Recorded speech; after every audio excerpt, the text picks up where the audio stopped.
Saudara-saudari yang dikasihi Tuhan, salam damai sejahtera dalam kasih Kristus, dan selamat berjumpa kembali dalam Inspirasi Rohani, edisi hari Senin 29 November 2021, Pekan Advent pertama. Marilah berdoa. Dalam nama Bapa dan Putra dan Roh Kudus. Amin. Saudara-saudari yang dikasihi Tuhan, inspirasi rohani hari ini diambil dari Injil Matius bab 8 ayat 5 sampai dengan 11. Pada waktu itu, Yesus masuk ke kota Kapernaum. Maka datanglah seorang perwira mendapatkan dia dan mohon kepadanya, "Tuan, hambaku terbaring di rumah karena sakit lumpuh, dan ia sangat menderita." Yesus berkata kepadanya, "Aku akan datang menyembuhkannya." Tetapi perwira itu menjawab, "Tuan, aku tidak layak menerima Tuan di dalam rumahku. Katakan saja sepatah kata, maka hambaku itu akan sembuh. Sebab aku sendiri seorang bawahan, dan di bawahku ada pula prajurit. Jika aku berkata kepada salah seorang prajurit itu, 'Pergi,' maka ia pergi. Dan kepada seorang lagi, 'Datang,' maka ia datang. Ataupun kepada hambaku, 'Kerjakanlah ini,' maka ia mengerjakannya." Mendengar hal itu, heranlah Yesus.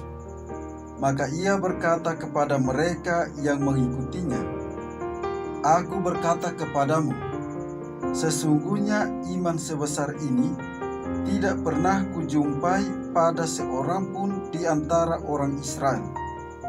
Aku berkata kepadamu, banyak orang akan datang dari timur dan barat, dan duduk makan bersama dengan Abraham, Ishak, dan Yakub di dalam kerajaan surga." Demikianlah Injil Tuhan.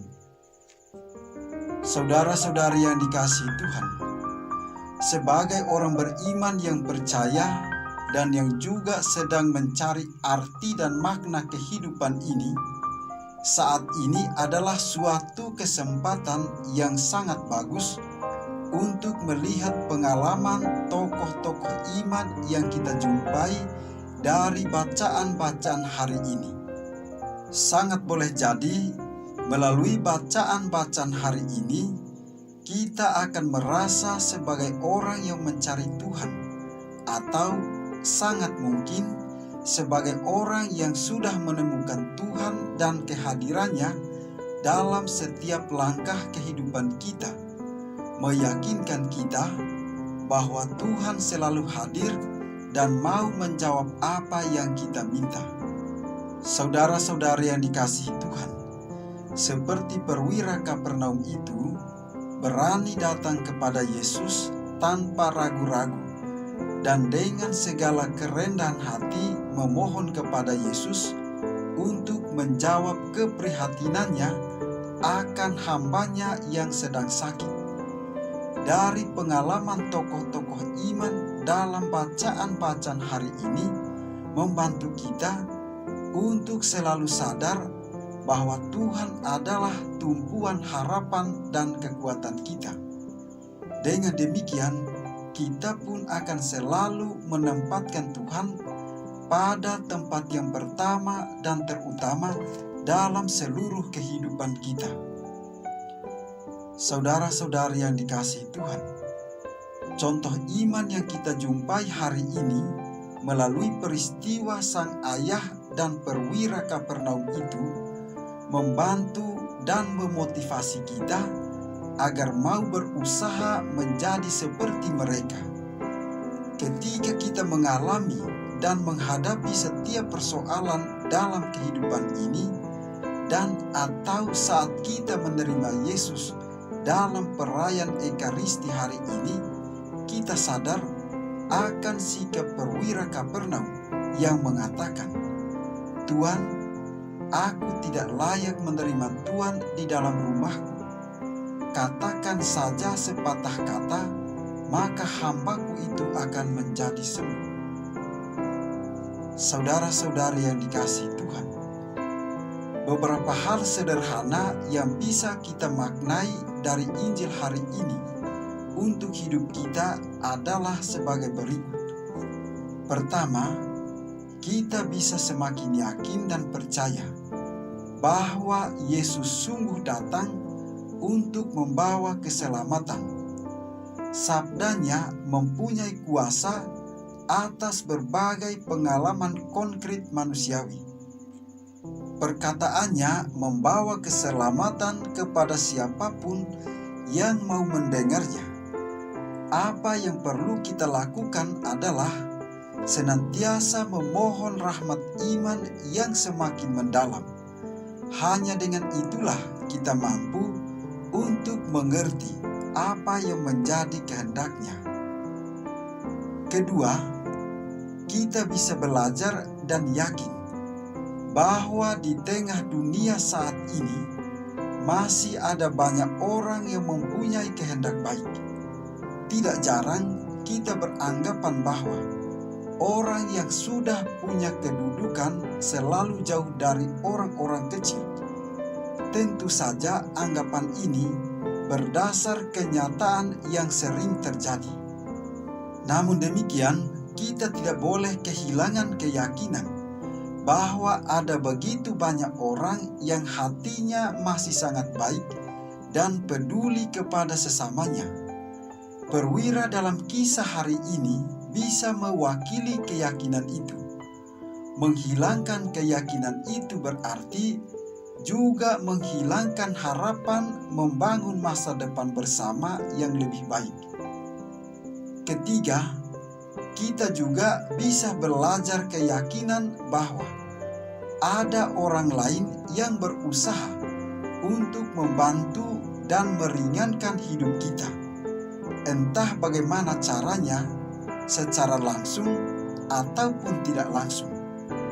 Perwira itu tidak meminta kesembuhan untuk dirinya, tetapi untuk orang lain, bahkan untuk bawahannya.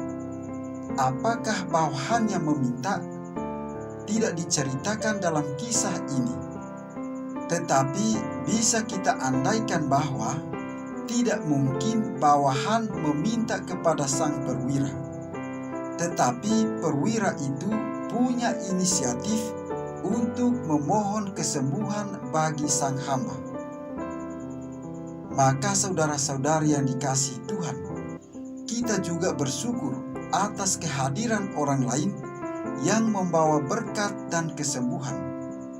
Panggilan kita adalah untuk menjadi seperti perwira itu yang mau mendoakan orang lain, memohon berkat dari Allah untuk orang lain, tanpa orang lain perlu tahu bahwa kita berdoa untuknya.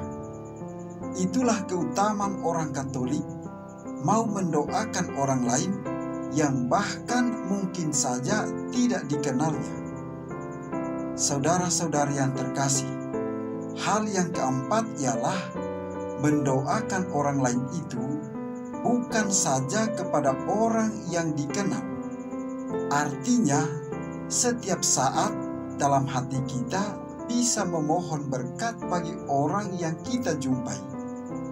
Misalnya saja, orang yang sebangku di dalam bus, atau kereta, atau pesawat, dan lain sebagainya. Intinya, di mana saja dan kapan saja, hanya mengatakan, "Tuhan, berkatilah saudaraku ini." Itu saja sudah merupakan doa, dan persis bisa dilakukan oleh siapa saja dan kepada siapapun. Semoga kita selalu mengisi Advent kita dengan mendengarkan sabda Tuhan, berdoa, dan terus berkarya. Marilah berdoa. Allah Bapa yang Maha Baik, Engkau telah mengaruniakan waktu pada kami untuk menyiapkan kedatangan penyelamat. Bimbinglah agar kami mampu mengisi hari ini dengan kegiatan yang berguna bagi banyak orang.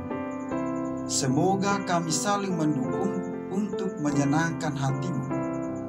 Demi Yesus Kristus Putramu, Tuhan dan Pengantara kami, yang hidup dan berkuasa dalam persatuan dengan Roh Kudus, Allah kini dan sepanjang segala masa. Amin.